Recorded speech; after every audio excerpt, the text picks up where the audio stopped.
Chapitre 5. Courrier par avion. Will.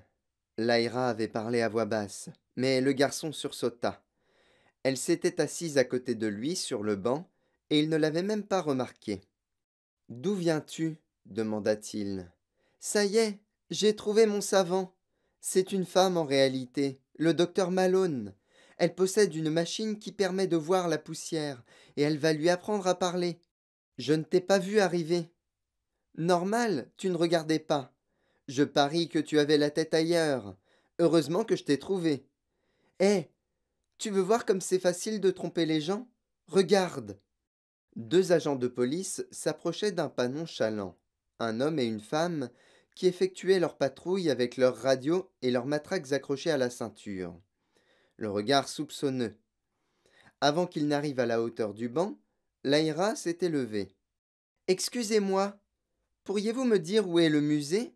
Mon frère et moi, on devait retrouver nos parents là-bas, mais on s'est perdus. Le policier observa Will et celui-ci haussa les épaules, en s'efforçant de contenir sa colère, comme pour dire elle a raison, on est perdu. C'est idiot, hein? Le policier sourit. Sa collègue demanda quel musée? L'Ashmolean? Oui, c'est ça, dit Lyra, et elle fit semblant d'écouter attentivement les indications que lui donnait la femme. Will se leva en disant merci, puis Lyra et lui s'éloignèrent sans se retourner. Mais les agents de police ne s'intéressaient déjà plus à eux. Tu as vu ça? Dit Lyra. S'ils te cherchaient, je les ai bernés, car ils ne cherchent pas un garçon avec une sœur. Je ferais mieux de rester avec toi à partir de maintenant, déclara-t-elle d'un ton sentencieux, après qu'ils eurent tourné au coin de la rue. Seul, tu es en danger. Will ne dit rien. La colère accélérait les battements de son cœur. Il marchait vers un édifice rond, coiffé d'un gros dôme de plomb, au milieu d'une vaste place bordée par des bâtiments en pierre, couleur de miel, une église et de grands arbres touffus qui dominaient les hauts murs d'un parc. Le soleil de l'après-midi faisait ressortir les tons chauds de ce décor, et ceux-ci emplissaient l'atmosphère qui avait presque la couleur dorée d'un vin doux. Aucune feuille ne bruissait, et sur cette place, même le bruit des voitures paraissait atténué.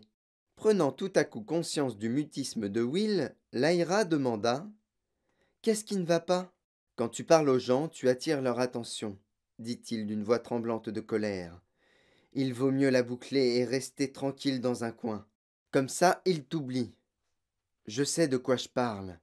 J'ai pratiqué cette tactique toute ma vie. Mais toi, il faut toujours que tu te fasses remarquer.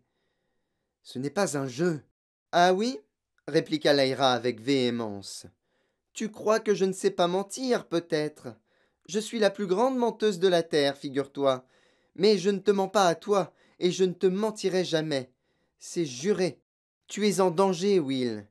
Et si je n'étais pas intervenu, ces deux policiers t'auraient arrêté. Tu as vu comment ils te regardaient?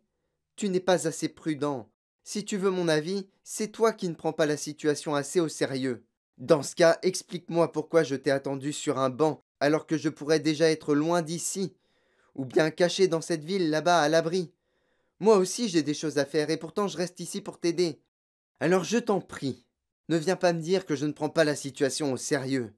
Tu étais obligé de revenir, répliqua la fillette. Personne n'avait le droit de lui parler de cette façon. Elle était une aristocrate, nom d'un chien.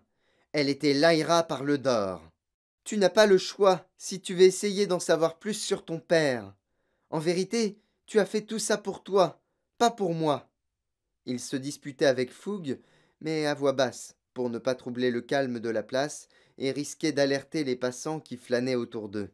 En entendant les paroles de Lyra, Will dut s'arrêter pour s'appuyer contre le mur de l'université derrière lui. Il était livide. Que sais-tu au sujet de mon père? Demanda-t-il d'une voix blanche. Rien du tout. Je sais seulement que tu le cherches. C'est tout ce que j'ai demandé. À qui? À la laithiomètre, évidemment. Will ne comprit pas immédiatement à quoi elle faisait allusion, mais il avait l'air si furieux et si soupçonneux qu'elle sortit l'instrument de son sac à dos. Très bien, dit-elle. Je vais te montrer.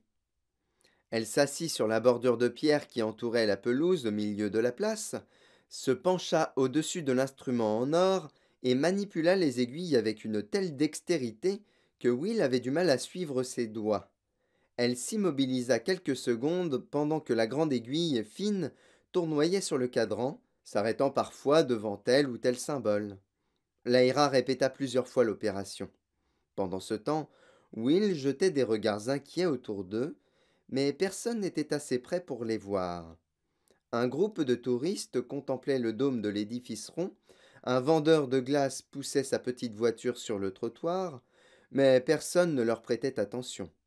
Lyra cligna des yeux, en poussant un soupir, comme si elle émergeait d'un long sommeil. Ta mère est malade, annonça-t-elle. Mais elle ne craint rien. Une vieille dame s'occupe d'elle. Tu as pris des lettres et tu t'es enfui. Il y avait un homme élégant, un voleur, je crois, et tu l'as tué. Tu es à la recherche de ton père et... C'est bon, ça suffit, dit Will. Tu n'as pas le droit de fouiner comme ça dans ma vie privée. Ne recommence jamais. C'est de l'espionnage. Je sais à quel moment je dois arrêter de poser des questions. La laitiomètre est comme une personne en quelque sorte. Je sais quand il va se fâcher ou quand il ne veut pas me dire certaines choses. Je le sens. Mais quand tu as jailli de nulle part hier, j'étais bien obligé de lui demander qui tu étais. Je ne voulais pas prendre le risque. Il le fallait. Et il m'a dit... Elle baissa la voix. Il m'a dit que tu étais un meurtrier. Et je me suis dit... Tant mieux, c'est parfait. Je peux lui faire confiance. Mais c'est tout ce que je lui ai demandé. Et si tu ne veux plus que je recommence, je ne le ferai plus, promis. La laitiomètre n'est pas un instrument de voyeur. Si je m'en servais pour espionner la vie privée des gens, il cesserait de fonctionner, j'en suis sûr. Tu pouvais me poser directement la question au lieu d'interroger ce truc. Il t'a dit si mon père était vivant ou mort? Non, je ne lui ai pas demandé. Will s'était assis à côté de Lyra. Il enfouit son visage dans ses mains en poussant un soupir de lassitude. Bien, dit-il finalement. On est obligé de se faire confiance, je suppose. Exact. Moi, j'ai confiance en toi. Will hocha la tête d'un air sombre. Il tombait de fatigue. Malheureusement, il ne pouvait espérer dormir dans ce monde. Lyra n'était généralement pas aussi perspicace, mais quelque chose dans le comportement de Will l'amenait à s'interroger. Il a peur, se disait-elle. Mais il domine sa peur, comme le recommandait Yorek Birnison, comme je l'ai fait dans le fumoir à poissons, au bord du lac gelé. Je ne te trahirai pas, Will, ajouta-t-elle. Tu as ma parole. Tant mieux. Ça m'est arrivé un jour, j'ai trahi quelqu'un. C'était la pire chose que j'ai jamais faite. Je croyais lui sauver la vie, mais en vérité je l'ai conduit dans l'endroit le plus dangereux qui soit. Je m'en suis voulu d'être aussi stupide, et je me promets de faire tout mon possible pour rester vigilante et ne pas te trahir. Le garçon ne dit rien. Il se frotta les yeux et cligna des paupières comme pour essayer de se réveiller. On est obligé d'attendre pour repasser par la fenêtre, dit-il. On a déjà eu tort de traverser en plein jour. Imagine un peu si quelqu'un nous surprenait. Il va falloir tuer le temps jusqu'à ce soir. J'ai faim, dit Lyra. Ça y est, je sais, s'exclama Will. On va aller au ciné. Au quoi? Viens, je vais te montrer. On trouvera à manger sur place.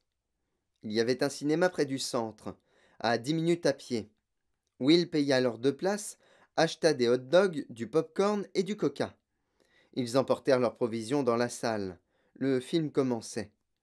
Lyra était littéralement hypnotisée. Certes, elle avait déjà vu des projections de photogrammes, mais rien dans son monde ne l'avait préparée à la découverte du cinéma. Elle engloutit le hot-dog et le pop-corn, avala le coca à grandes gorgées et laissa éclater son émotion et sa joie en voyant évoluer les personnages sur l'écran. Heureusement, la salle était occupée par un public bruyant, surtout des enfants, et son excitation passa inaperçue. Will, lui, ferma les yeux et s'endormit immédiatement. Il se réveilla au moment où les spectateurs quittaient la salle. En entendant claquer les sièges, et cligna des yeux dans la lumière qui venait de se rallumer. Sa montre indiquait 8h15. Lyra le suivit à contre-cœur vers la sortie. J'ai jamais rien vu d'aussi génial. C'est extra, dit-elle. Je me demande pourquoi ils n'ont pas inventé ça dans mon monde. On a des trucs mieux que vous, mais ce machin-là, le cinéma, ça dépasse de loin tout ce qu'on a chez nous. Will aurait été incapable de dire quel film il venait de voir. Dehors, il faisait encore jour et les rues étaient animées. Ça te dirait d'aller voir un deuxième film? Oh oui! Ils entrèrent donc dans un autre cinéma, situé une centaine de mètres plus loin au coin de la rue. Enfoncée dans son fauteuil, Laïra ramena ses genoux contre sa poitrine, les pieds sur le siège et les yeux fixés sur l'écran, tandis que Will laissait vagabonder ses pensées. Quand ils ressortirent du cinéma, il était presque 11 heures du soir. C'était beaucoup mieux. Comme Laïra avait de nouveau faim, ils achetèrent des hamburgers à un vendeur ambulant et les mangèrent en marchant, encore une expérience nouvelle pour elle. Chez nous, dit-elle, on s'assoit pour manger. C'est la première fois que je vois des gens marcher en mangeant. Il y a tellement de choses différentes ici, à commencer par la circulation. Je n'aime pas toutes ces voitures. Par contre, j'aime beaucoup le cinéma et les hamburgers. J'adore. L'érudite que je suis allé voir, le docteur Malone, va faire parler sa machine, j'en suis sûr. J'y retournerai demain pour voir comment elle se débrouille. Je parie que je pourrais même l'aider. Je pourrais sûrement convaincre les érudits de lui donner l'argent qu'elle réclame. Tu sais comment a fait mon père, Lord Asriel? Il les a bien eus. Et tandis qu'ils empruntaient Banbury Road, Lyra lui parla du soir où, cachée dans la penderie, elle avait vu Lord Asriel montrer aux érudits de Jordan College la tête tranchée de Stanislaus Grumman à l'intérieur du container sous vide.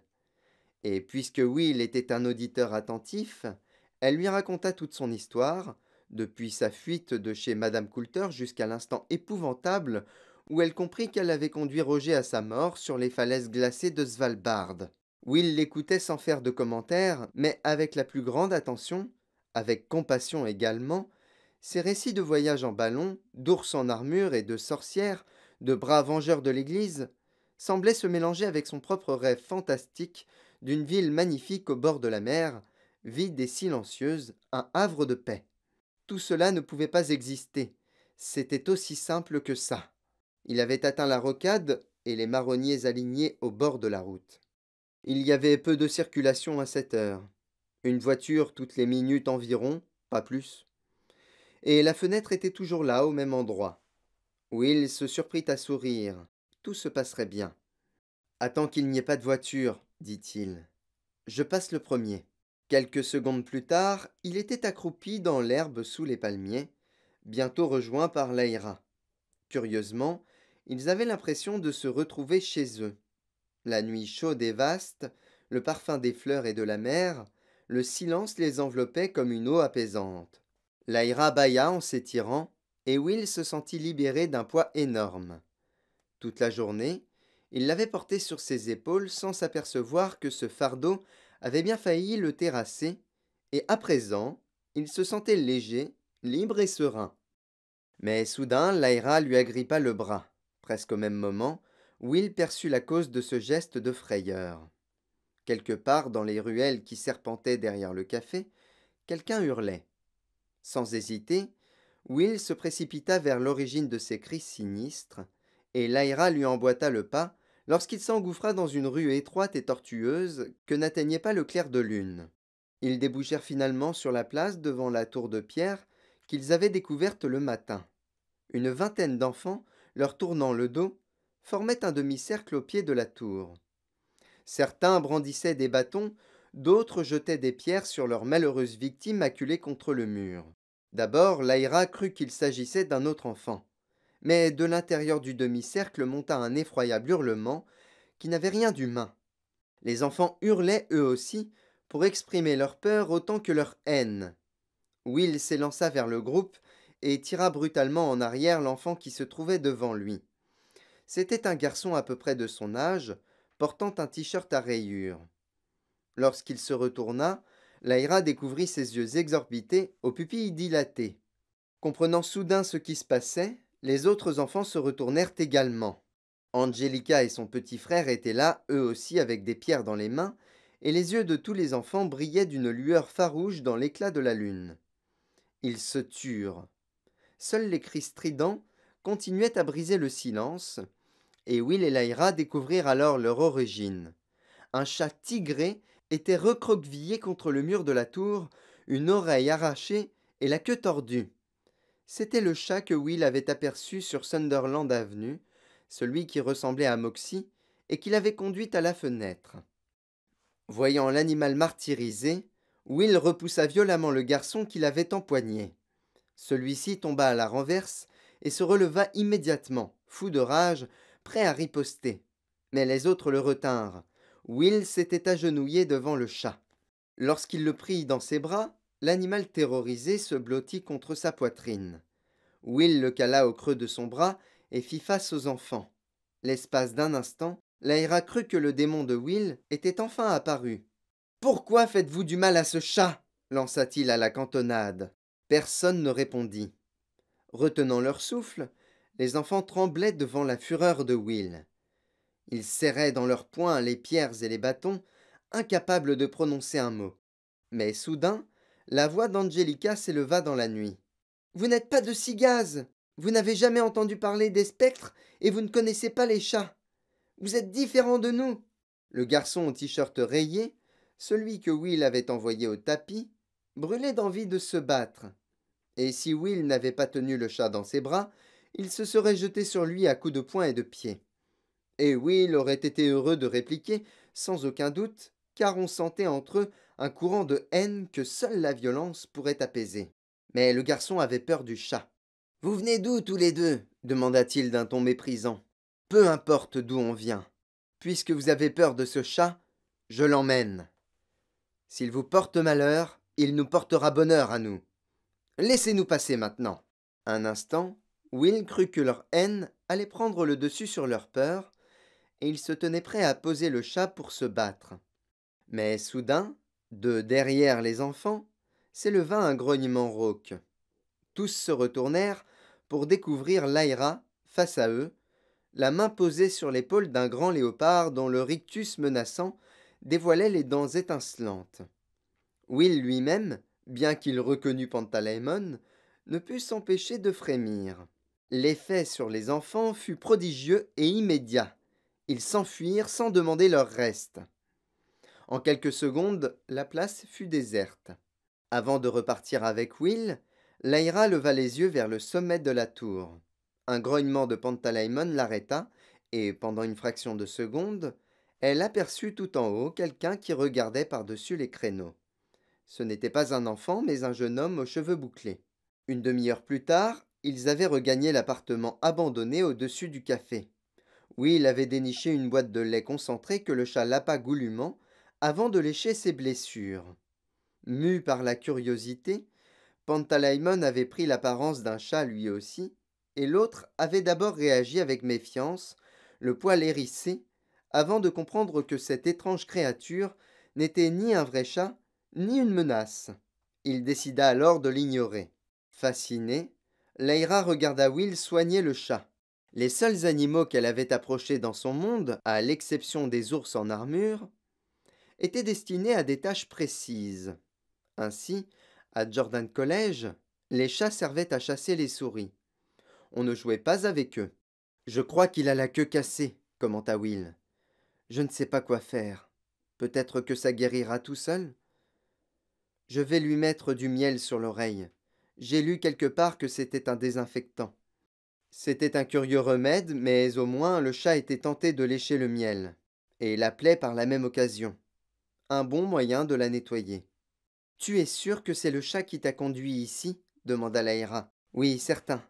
Si tous les gens de cette ville ont peur des chats, il ne doit pas y en avoir d'autres dans ce monde.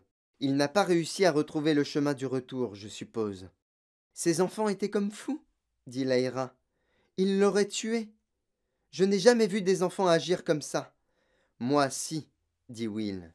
Son visage s'était fermé. Apparemment, il n'avait pas envie de s'étendre sur le sujet, et Lyra se garda bien de l'interroger.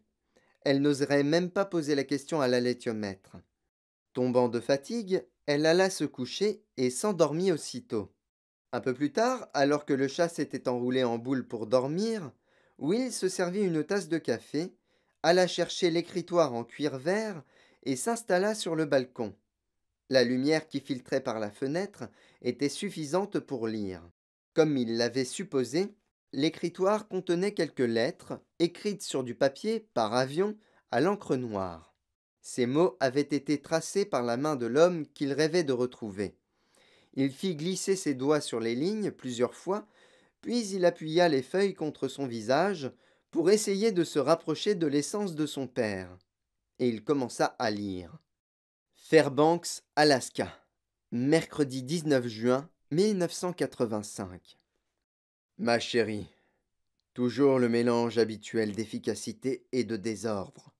Tous les vivres sont arrivés à bon port, mais le physicien de l'équipe, un imbécile génial nommé Nelson, n'a pris aucune disposition pour faire transporter ces saloperies de ballons dans la montagne. Et on a dû se tourner les pouces pendant qu'il cherchait une solution.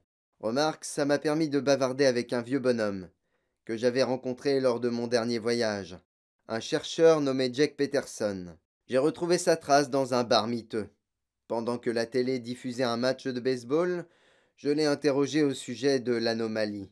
Il n'a pas voulu m'en parler au bar.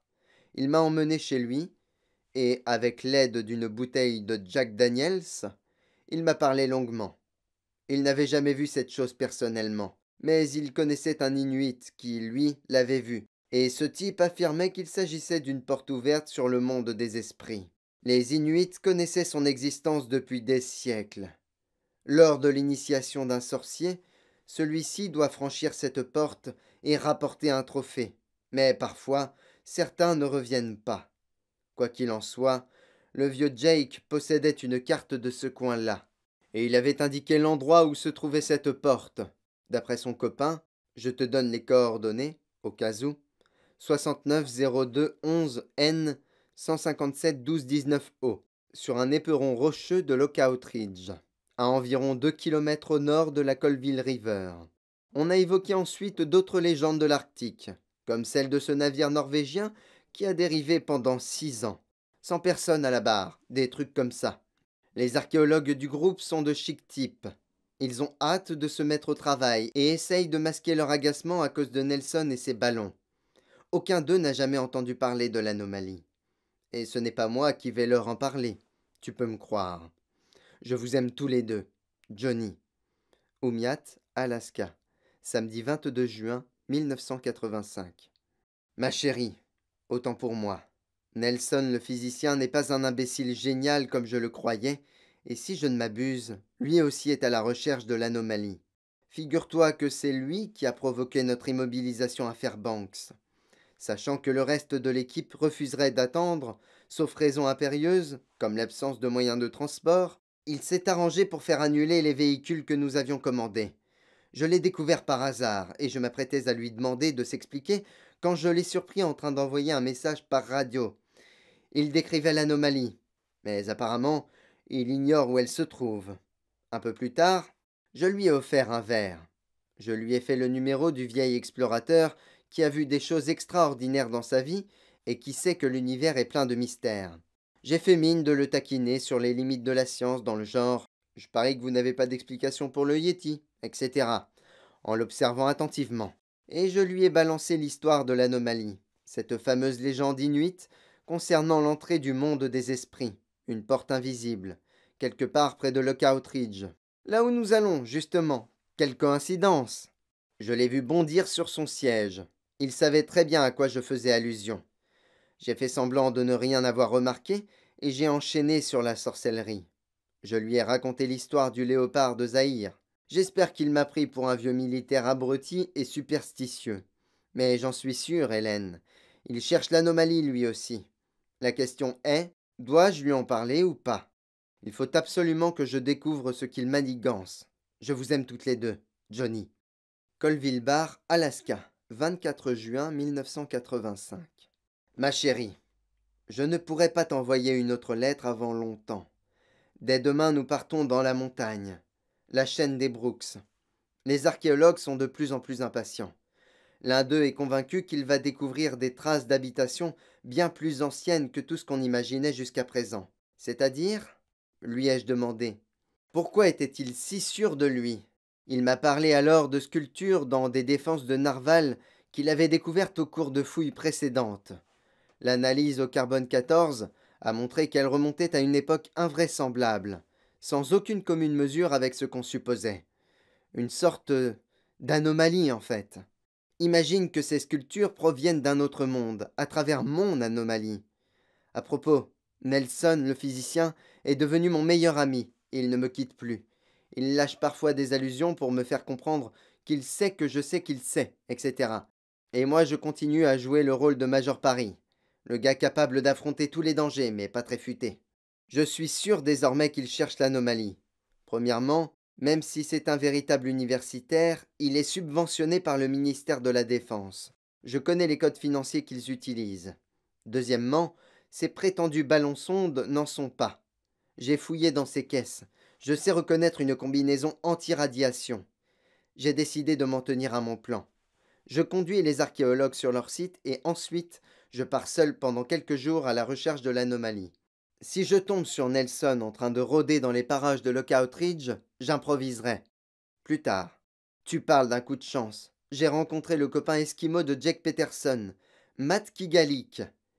Jack m'avait dit où il vivait, mais je n'espérais pas le trouver chez lui. Il m'a expliqué que les Russes cherchaient l'anomalie eux aussi.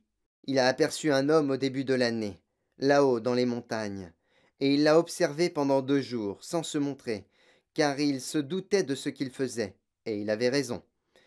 Le type en question était un Russe, un espion. Il ne m'en a pas dit davantage. J'ai l'impression qu'il l'a liquidé, mais il m'a décrit l'anomalie. C'est comme un trou dans l'air, une sorte de fenêtre. Tu regardes à travers et tu découvres un autre monde. Mais il n'est pas facile de la localiser, car de l'autre côté, le monde ressemble à celui-ci, avec des rochers, de la mousse et ainsi de suite. La fenêtre se trouve sur la rive nord d'une petite rivière, à une quinzaine de pas à l'ouest d'une grosse pierre qui ressemble à un ours dressé sur ses pattes arrière. La position que m'a donnée Jake n'est pas tout à fait exacte. C'est plus près de 12 N que de 11. Souhaite-moi bonne chance, mon amour. Je vous rapporterai un trophée du monde des esprits. Je vous aime pour toujours. Embrasse notre fils pour moi. Johnny. Will avait la tête qui tournait. Dans ses lettres, son père décrivait exactement ce que lui-même avait découvert sous les marronniers. Lui aussi avait découvert une fenêtre. Il avait d'ailleurs employé le même mot. Cela signifiait que Will était sur la bonne piste. Et c'était justement ça qui intéressait ces sales individus qui s'étaient introduits chez lui. Il détenait un secret dangereux. Will avait 1 an lorsque ces lettres avaient été écrites. 6 ans plus tard, un matin au supermarché, il avait découvert que sa mère était menacée par un grave danger, et il devait la protéger. Puis peu à peu, au fil des mois, il avait pris conscience que le danger en question résidait, en vérité, dans l'esprit de sa mère, et il devait la protéger encore plus. Et soudain, cette révélation, le danger n'était pas uniquement dans la tête de sa mère, en fin de compte. Quelqu'un la pourchassait véritablement. Quelqu'un qui voulait ses lettres, ses informations. Will ignorait ce qu'elles représentaient, mais il éprouvait une joie immense de pouvoir partager un secret si important avec son père. John Parry et son fils Will avaient découvert l'un et l'autre, chacun de leur côté, cette chose extraordinaire. Quand ils se retrouveraient, ils pourraient en parler, et son père serait fier de voir que Will avait marché dans ses traces. La nuit était calme, et la mer paisible. Il rangea les lettres et s'endormit.